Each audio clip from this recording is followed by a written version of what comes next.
कुठे गेली होतीस? आर्या काय विचार काय झालंय तुला? हे काय आहे?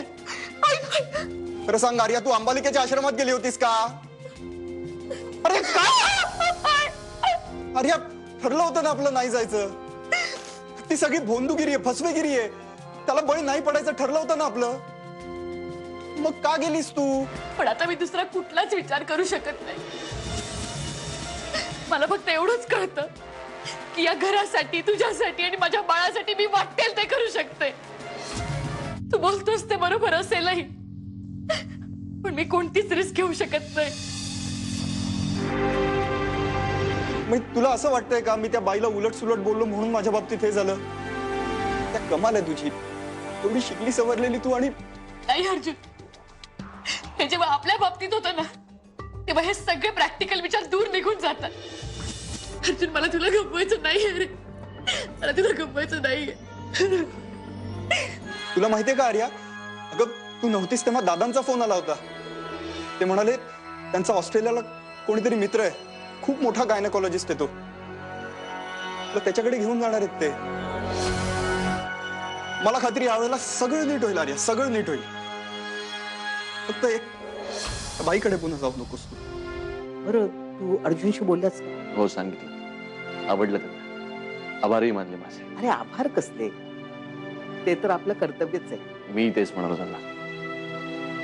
एकंदरीत काय तर आर्याच्या ट्रीटमेंटच्या निर्णयाबद्दल खूप आनंद झाला त्यांना. तुला कळते का, ती अंबालिकाबाई माता तिला म्हणजे आर्याला निखाऱ्यांवरून चालायला लावणार आहे. निखाऱ्यांवरून, पेटत्या धगधगत्या निखाऱ्यांवरून. समजतंय का तुला? मग काय होणार आहे? काय होईल? फार फार तर काय होणार आहे? ती मरेल. मरू देत ना. ती एकदा मेली की तो अर्जुन वेडा होईल. एकाच वेळी दोघांचा निकाल लागल्यावर प्रॉपर्टी कोणाची? आपली. एकदा का त्या प्रॉपर्टीचे पेपर्स हातात लागले ना की मग तू गंमतच बघ. एका क्षणाचाही विलंब न लावता त्या मायाला कशी हकलून घरातून बाहेर काढते. हे जरा अति होतंय मिताली. प्रॉपर्टी नकोय? हवी हवी आहे ना?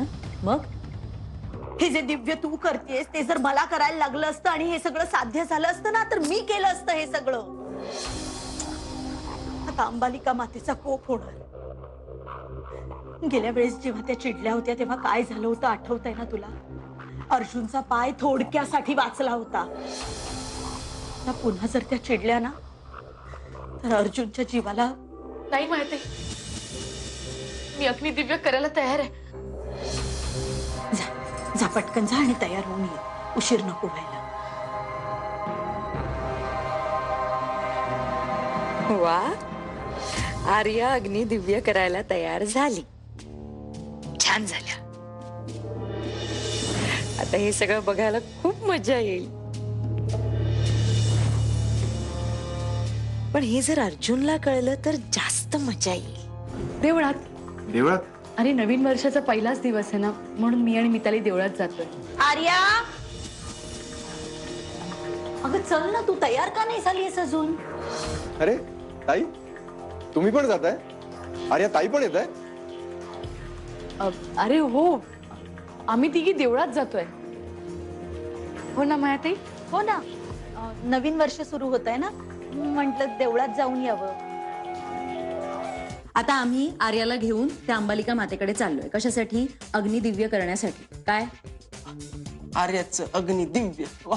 हा, आता हे जे काही आहे ते जाऊन अर्जुनला सांगायचं. नाही नाही नाही, अगं काय वेडी आहेस का? अगं त्याला बिचारायला किती धक्का बसेल. नको नको नको नको. अरे त्याला धक्का बसावा म्हणूनच आपण त्याला सांगतोय की नाही हे सगळं.